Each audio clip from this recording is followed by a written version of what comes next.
Hannah doesn't often get to come outside. She was born into a world where bombs hardly seem to stop falling, where hospitals have more wounded people than they can cope with, and not nearly enough medicine for a newborn. As you can see, we only get her out for about half an hour to an hour when the bombing stops for a little bit. What can we do? I want her to get some fresh air. In the basement, there are a lot of diseases like flu, so the only thing we can do is to get her out to see the light of the sun. Hannah is just one of the infants suffering as the Syrian regime tries to retake eastern Ghouta. The enclave has been under siege for 5 years. In the last month, Damascus and its allies stepped up their attack with one of the worst aerial assaults of the war. More than a dozen children were killed on Friday alone.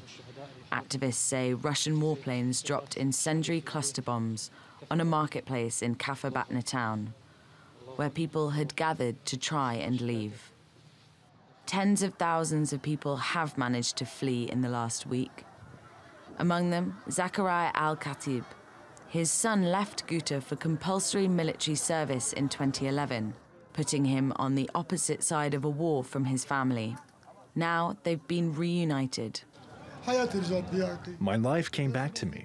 It's been 7 years since I last saw my son. My wife is in Damascus and I haven't seen her either. I have children I haven't seen. Today, I've come back to life. That's not the case for everyone. Camps set up on the outskirts of Damascus are already overwhelmed. There's not enough food and water for everyone, or enough beds. And as the regime continues its assault, more and more people will be forced to flee. But like many others, they may not have anywhere to go. Arabella Munro, TRT World.